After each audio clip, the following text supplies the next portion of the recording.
બોલો ભારત માતા કી। બધા એક સાથે આપણે મુઠ્ઠી વીંચીને હાથ ઉપર કરીને માં ભારતીનો નારો આપણે સૌ લોકો સાથે લગાડીશું। બોલો ભારત માતા કી। આદિવાસી ગૌરવ સંમેલનમાં આજે નેત્રંગ ખાતે હજારોની જનસંખ્યામાં મારા આદિવાસી ભાઈ બહેન યુવાનો નેત્રંગના ચારે ખૂણે એક જ નારો ગુંજી રહ્યો હતો, એક જ ચાલે મોદી ચાલે।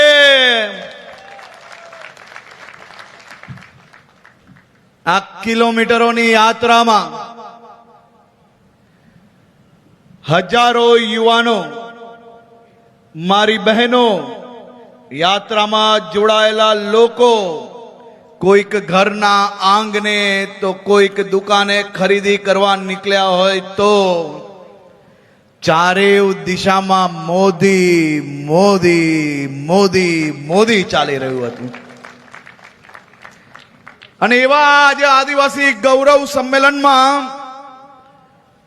આપના સૌની વચ્ચે ઉપસ્થિત રાજ્યના સિનિયર કેબિનેટ મંત્રી આદરણીય શ્રી નરેશભાઈ પટેલ, આપણા સૌના ગૌરવ પૂર્વ કેબિનેટ મંત્રી, ભારતીય જનતા પાર્ટી આદિવાસી મોરચાના પ્રમુખ આદરણીય શ્રી ગણપતભાઈ વસાવા, અને જેમનો અવાજ સાંભળીને આદિવાસી સમાજનું દિલ ખિલખિલે ઉઠે અને આદિવાસીઓના દુશ્મનોના પગ ધ્રુજે એવા મારા લોકપ્રિય સાંસદ શ્રી મનસુખભાઈ વસાવા, ભારતીય જનતા પાર્ટી જિલ્લાના પ્રમુખ શ્રી પ્રકાશભાઈ મોદી, અમારા આ જિલ્લા પંચાયતના પ્રમુખ શ્રી મહેન્દ્રસિંહજી, આ વિસ્તારના લોકપ્રિય ધારાસભ્ય, આદિવાસી સમાજ માટે કામ કરતા એવા શ્રી રીતેશભાઈ વસાવા, અમારા વડીલ મિત્ર, આ જિલ્લાના પ્રભારી તરીકે તમારા સૌ લોકો જોડે જે કામ કરી રહ્યા છે એવા શ્રી પરાક્રમસિંહજી, નર્મદા જિલ્લાના પ્રમુખ શ્રી નીલભાઈ, ભરૂચ જિલ્લાના મહામંત્રીશ્રીઓ, ભરૂચ જિલ્લાના મંડળના પ્રમુખ શ્રી મહામંત્રી અને સર્વ વ્યાપી આદિવાસી સમાજના હિતમાં જે કામ કરી રહ્યા છે એવા સૌ સંતોના ચરણોમાં હું વંદન કરું છું। અહીંયા પધારેલા કાર્યક્રમમાં મારી સૌ માતાઓને હું વંદન કરીને અભિનંદન આપું છું। આજે નેત્રંગમાં તો વટ પડી ગયો કે નહીં ભાઈ? નેત્રંગમાં ચારે દિશામાં ભાજપ ભાજપ, મોદી મોદી બરાબર ચાલ્યું કે નહીં? અને આ જ રીતે આપણે સૌ લોકો સાથે મળીને જે કામગીરી આગળ વધારવાની છે અને આગળ વધારીને આજ ભારતીય જનતા પાર્ટીને આદિવાસી સમાજ સાથે મળીને અંબાજીથી લઈને ઉમરગાંવ સુધી આદિવાસી ગામે ગામમાં જે કામગીરી ચાલી રહી છે તેને વધુ ઝડપથી આગળ વધારવા માટેનો સંકલ્પ લેવાનો કાર્યક્રમ એટલે કે આદિવાસી ગૌરવ સંમેલન નેત્રંગ, એને આજીવન યાદ રાખવામાં આવશે। આજે હું નેત્રંગની ધરતી પર ઉભો છું ત્યારે મને આ ભૂમિને વારંવાર વંદન કરવાનું મન થાય છે. આપનો ભરૂચ જિલ્લો એટલે પ્રાચીન સમયનું ભૃગુ કચ્છ તરીકે ઓળખાય છે. ભૃગુ ઋષિની તપોભૂમિ અને વિશ્વના સૌથી મોટું વેપારનું કેન્દ્ર એટલે આપણો ભરૂચ જિલ્લો. અને આ આપણું નેત્રંગ ગિરિમાલાઓ અને જંગલોની વચ્ચે વસેલું આ નેત્રંગ એ માત્ર પ્રાકૃતિક સૌંદર્ય જ નથી, આ અદ્ભુત આદિવાસી સંસ્કૃતિનું જીવંત પ્રતીક એટલે આપણું નેત્રંગ છે. આપણી આસપાસ આવેલા જજપોર પાસેના કડિયા ડુંગરની પ્રાચીન ગુફાઓ અને સિંહ સ્તંભ એ વાતની સાબિતી આપે છે કે આપને અને આપનો વારસો એ સદીઓ સદીઓ જૂનો છે. દેવમોગરામાં બિરાજમાન આપણા કુલદેવી મહામોગી પાંડોરી માતાના આશીર્વાદ વિના આપણે સૌ આપણા ઘરમાં નવા અનાજનો દાણો પણ નથી આવતો. આપણી આસ્થા વર્ષો વર્ષ જૂની છે અને આ જ આસ્થા આજે બી આપણે સૌ લોકો નિભાવીએ છીએ. તમારી આસ્થાને વંદન કરવા આજે અમે સૌ લોકો આવ્યા છે. નવો પાક આવે એટલે નવાઈ કર્યા વગર મારો આ આદિવાસી સમાજ અનાજ મોંમાં નથી નાખતો. મને ગર્વ છે આ સમૃદ્ધ સંસ્કૃતિ પર, જ્યાં પિઠોરા ચિત્રકાલથી દેવોની આરાધના થાય છે અને હોલીના તહેવારોમાં ઘેરૈયા નૃત્યથી આખું ગામ ઝૂમી ઉઠે છે. હોલી કેવી હતી આ વખતે? બધા હોલી રમેલા કે નહીં? બરાબર. એ મારો આદિવાસી બહેનો હોલી રમેલા કે નહીં? આનંદ આવેલો? આદિવાસી સમાજ એ સાચા અર્થમાં જલ, જંગલ અને જમીનનો પહેરેદાર છે. તમે સૌ લોકો આના વારસદાર છો.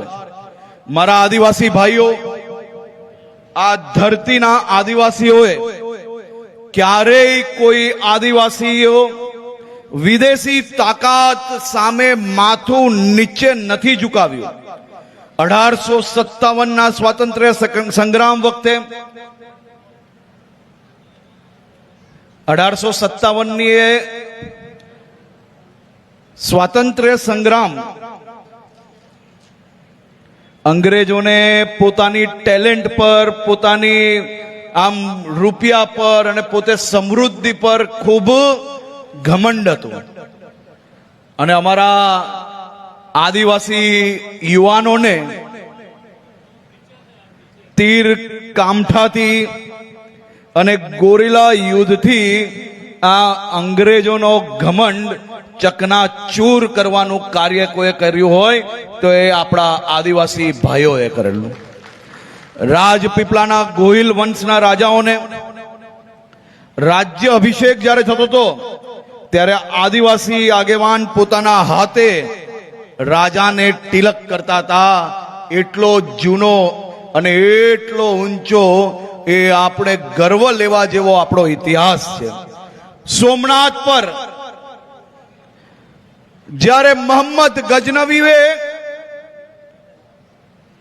આક્રમણ કર્યું ત્યારે રાજપૂત રાજાની પડખે ઢાલ બનીને ઉભો રહેનારો અને સોમનાથની રક્ષા કાજે હસતા મોડે શહીદ થનારો મારો વેગળો ભીલ હતો. આદિવાસી સમાજનો ગૌરવ હતું.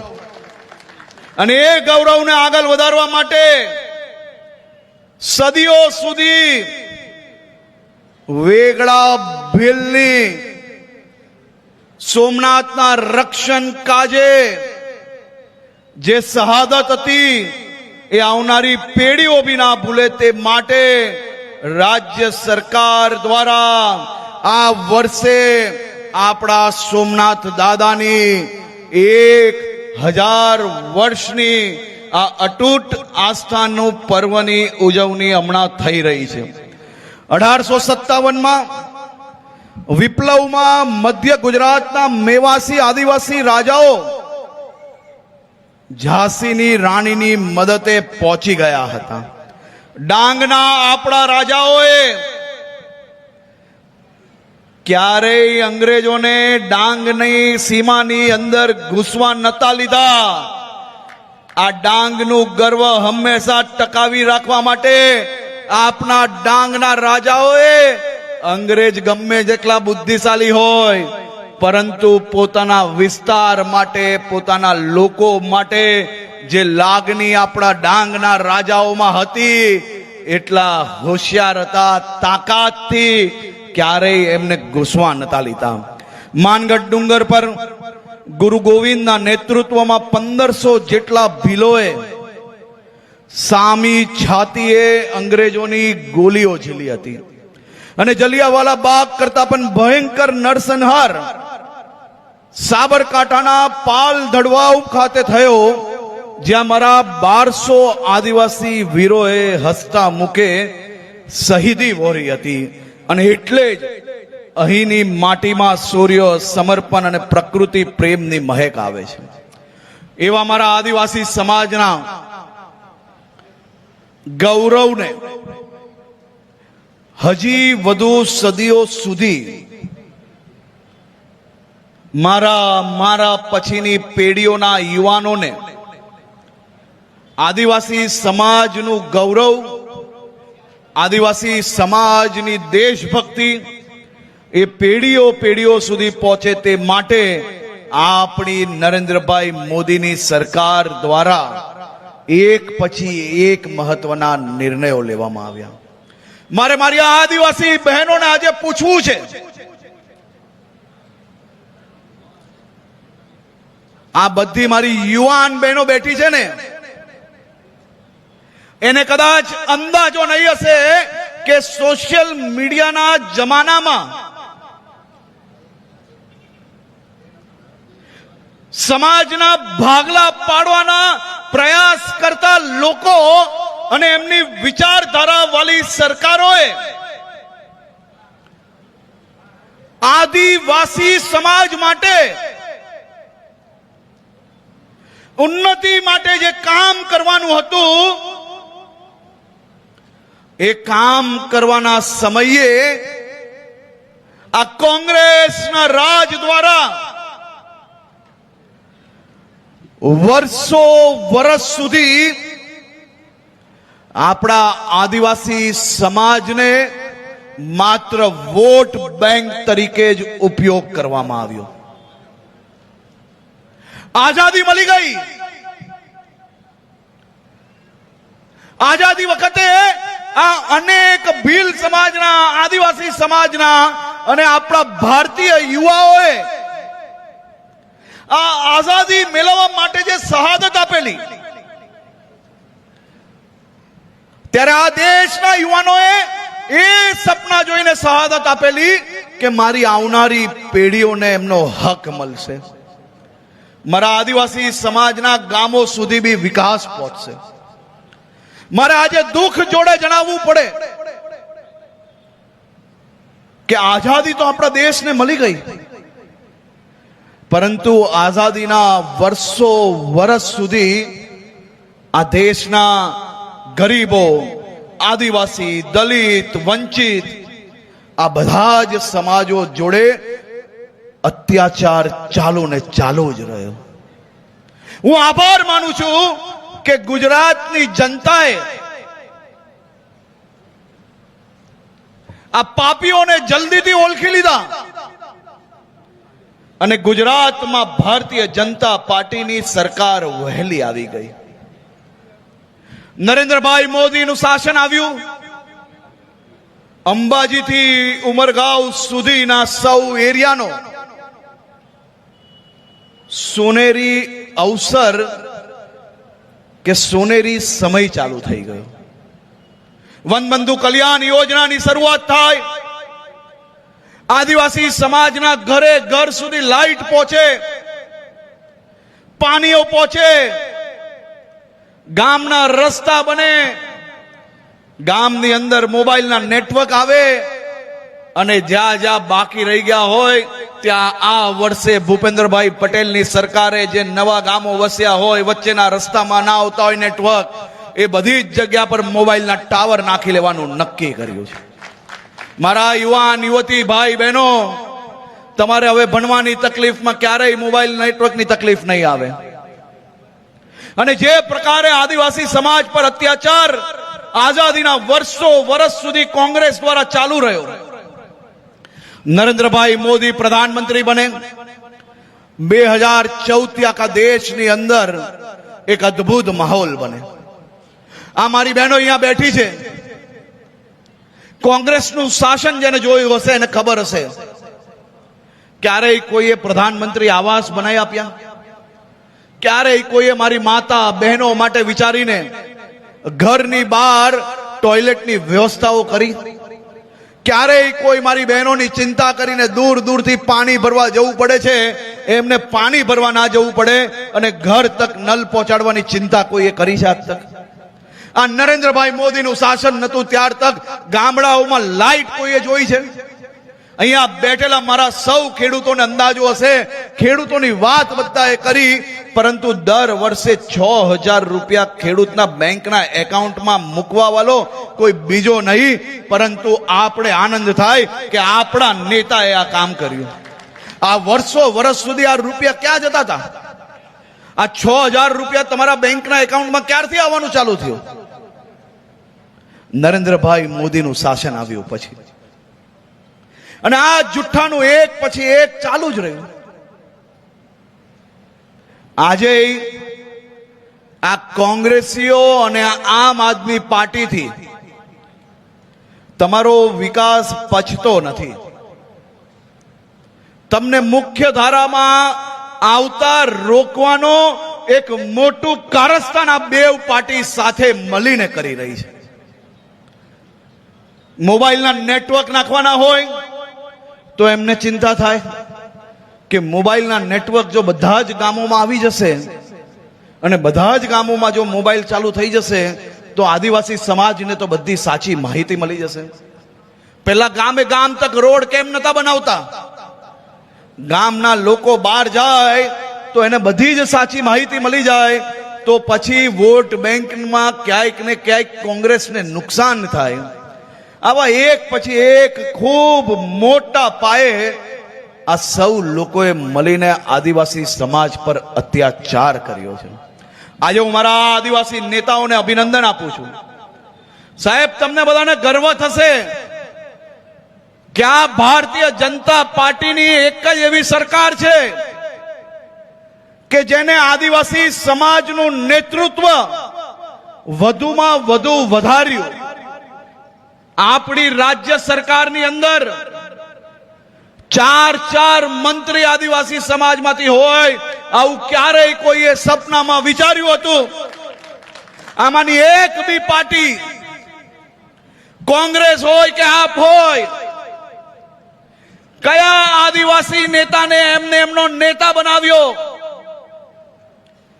આપણી ભારતીય જનતા પાર્ટીની સરકારે 4 મંત્રીઓ બનાવ્યા. આપણા નરેશભાઈ પટેલ હોય, જયરામભાઈ ગામિત હોય, રમેશભાઈ હોય કે પીસી બરાંડા હોય, ચારેય ક્ષેત્રમાંથી 4 આદિવાસી મંત્રી એ મારા આદિવાસી સમાજની સેવા કરવા માટે ભૂપેન્દ્રભાઈ પટેલની સરકારમાં કામ કરી રહ્યા છે. અને આપણા ગણપતભાઈ વસાવા આખા આદિવાસી સમાજના નેતૃત્વ કરવાની જવાબદારી મુખ્ય આદિવાસી મોરચાના પ્રમુખ બનાવવાનું કામ એમને કરવામાં આવ્યું. આપણે ગર્વ થવો જોઈએ કે ગણપતભાઈ વસાવા એ કેટલાય વર્ષો સુધી ગુજરાત વિધાનસભાના અધ્યક્ષ હતા. તમને કોઈને અંદાજો નહીં હશે,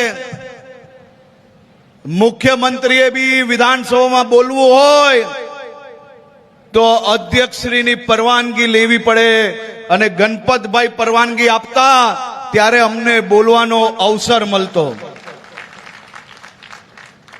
એક પછી એક પછી એક પછી એક પછી ચારે દિશામાં આપણું આદિવાસી સમાજનું નેતૃત્વ મજબૂત કરવાનું કામ કોઈએ કર્યું હોય તો કેવલ ને કેવલ મોદી સાહેબે કર્યું છે. આપણે ગર્વ થવો જોઈએ કે એક વ્યક્તિએ એમના નિજી જીવનમાં તપ કરીને આ બધા આદિવાસી દુશ્મનોને અને આદિવાસીઓના વિકાસને જેને રૂંધવાનો પ્રયાસ કર્યો એવા સૌ લોકોએ આપણા મોદી સાહેબ ઉપર તમામ પ્રકારે એમને રોકવાની કોશિશ કરી લીધી. પણ ગર્વ કેમ ના થાય?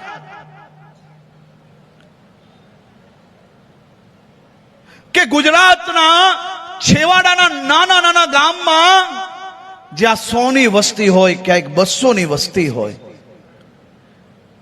પણ આપણે ગર્વ કેમ ના થાય કે આપણા નેતા મોદી સાહેબે પોતે સંકલ્પ લીધો અને એમને એમના જીવનનો તપ કરીને આપણા આદિવાસી વિસ્તારમાં વિકાસની હરણફેલ ચારે દિશાની અંદર તમે જો ટેલિફોન, ટીવી, ક્યારેક કોઈને બળદગાડી મોકલી તો ક્યારેક કોઈકને ટ્રેક્ટર મોકલ્યું તો ક્યારેક કોઈ ખેડૂતના ખાતાની અંદર દર વર્ષે 6000 રૂપિયા મોકલ્યા. એક પરિવારના મોભી તરીકે એમને કામ કર્યું છે. એક પરિવારના વડીલ શું કામ કરે? માતા પિતા વડીલો એમ વિચારે કે મારા દીકરા દીકરીનું ભવિષ્ય ઉજ્જવલ બને, મારો દીકરો દીકરી ભણી શકે તો ભણવા માટે સ્કૂલો આપી. આપણે તો સ્કૂલના ઠેકાણા નતા કોંગ્રેસના રાજમાં. આજે દરેક તાલુકાઓમાં સાયન્સ સ્કૂલો, કોલેજો અને કેટલીય હોસ્ટેલો બની ગઈ. આદિવાસી સમાજના દરેક તાલુકાઓમાં આપણે ભગવાન બિરસા મુંડા લાઇબ્રેરી બનાવવાનું નક્કી કર્યું. આનાથી વિશેષ કોઈ એક સરકાર કે એક રાજ્ય આવી જાય, ચાલો આપણે નક્કી કરીએ કે બેસીએ કે દેશના બીજા કોઈ રાજ્યની અંદર આ ગુજરાત જેવું આદિવાસી સમાજનું જે કામ થયું છે એવું એક જગ્યા પર કામ થયું હોય. અને આજે તો ખૂબ આનંદનો દિવસ છે કે નેત્રંગ ખાતે આદિવાસી ગૌરવ સંમેલનમાં ખૂબ મોટા પાયે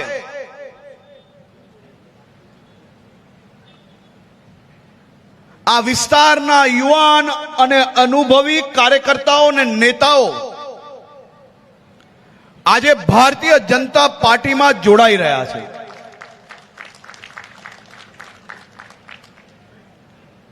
આજે નેત્રંગ અને નેત્રંગની આજુબાજુના વિસ્તારમાં કામ કરતા મોટા ભાગના આમ આદમી પાર્ટીથી કંટાળેલા એના કાર્યકર્તાઓ એ આ વિસ્તારના હિતમાં, આ વિસ્તારના વિકાસમાં ભારતીય જનતા પાર્ટી જોડે જોડાઈ રહ્યા છે. ત્યારે હું બધાનું અહીંયા ખૂબ ખૂબ સ્વાગત કરું છું. આ સૌ લોકો જ્યારે અમારી પાસે આવ્યા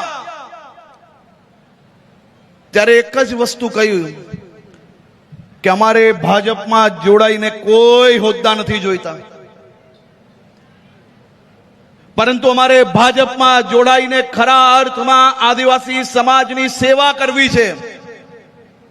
અને આ આમ આદમી પાર્ટી જે ગુજરાતના સમાજોના ભાગલા પાડવાનો પ્રયાસ કરે છે એના મોડા સાચા શું છે એ લોકો સમક્ષ મૂકવા છે. તે માટે આમ આદમી પાર્ટી છોડીને અનેક લોકો આજે ભારતીય જનતા પાર્ટીમાં જોડાયા છે.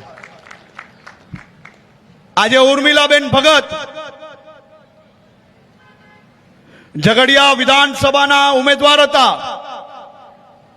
આમ આદમી પાર્ટીમાં એમને હજારો મત મળેલા ઉર્મિલાબેન ભગત એ સારા કાર્યકર્તા છે અને ઉર્મિલાબેન ભગતને બી આજે ભારતીય જનતા પાર્ટીમાં જોડી રહ્યા છે. આમ આદમી પાર્ટીના પ્રભારી ઝઘડિયા વિધાનસભાના શ્રી પંચાલ અનંતકુમારનું બી ભારતીય જનતા પાર્ટીમાં સ્વાગત છે. કિરણભાઈ વસાવા વાલિયા તાલુકાના આમ આદમી પાર્ટીના પ્રમુખે એમની આખી ટીમ જોડે આમ આદમી પાર્ટીમાંથી વિદાય લીધી છે. અરુણભાઈ વસાવા વાલિયા તાલુકાના આમ આદમી પાર્ટીના પ્રભારીએ એમના મિત્રો જોડે આજે આ પાપમાંથી બહાર આવીને આ દેશ અને રાજ્યની સેવા કરનાર ભારતીય જનતા પાર્ટીમાં એમનું સ્વાગત કરું છું. મગનભાઈ, નિર્મિતભાઈ, અંકિતભાઈ, નિર્મનભાઈ, સુરેશભાઈ, યોગેશભાઈ, જતીનભાઈ, અરવિંદભાઈ, કૌશિકભાઈ, વિવકભાઈ અને આ તો ખૂબ લાંબી યાદી છે ભાઈ.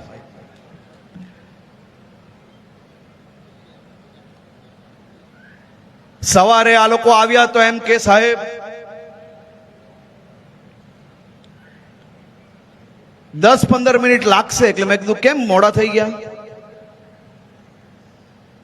તો એમ કે આ વિસ્તારના આમ આદમી પાર્ટીના કાર્યકર્તાઓથી લઈને નેતા અમે બધા જ લોકો જોડાઈએ છીએ, તો થોડું તાલુ કાર્યાલય પર મારીને આવીએ, કારણ કે એમ કે કોઈ બેસવા વાળું હવે બચ્યું નથી. આવા સૌ સામાજિક અગ્રણીઓને હું ભારતીય જનતા પાર્ટીમાં, મારા આદિવાસી સમાજના ભાઈ બહેનો, આદિવાસી સમાજનું ગૌરવ વધારવું, આદિવાસી સમાજના હિતમાં કામ કરવું, આદિવાસી સમાજને વિવિધ યોજનાઓ પહોંચાડવી એ ભારતીય જનતા પાર્ટીના પ્રત્યેક કાર્યકર્તાનો સંકલ્પ છે. અને આ અમારી ટીમ ભારતીય જનતા પાર્ટીના કાર્યકર્તાઓ એ તમારી સેવામાં હંમેશા ઉપલબ્ધ છે.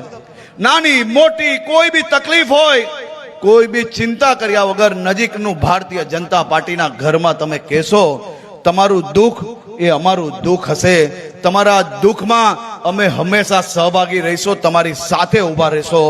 હંમેશા ઊભા રહ્યા છીએ, ઊભા છીએ અને ભવિષ્યની અંદર હંમેશા ઊભા રહીશું. આદિવાસી સમાજનું ગૌરવ એ જ ભારતનું ગૌરવ છે. એ જ વિચારો જોડે કામ કરતી આ ભારતીય જનતા પાર્ટી એ આપનો પરિવાર છે અને આપ સૌનું પરિવાર એ ભારતીય જનતા પાર્ટી એ આ જીવન આપણી જોડે ઊભી છે.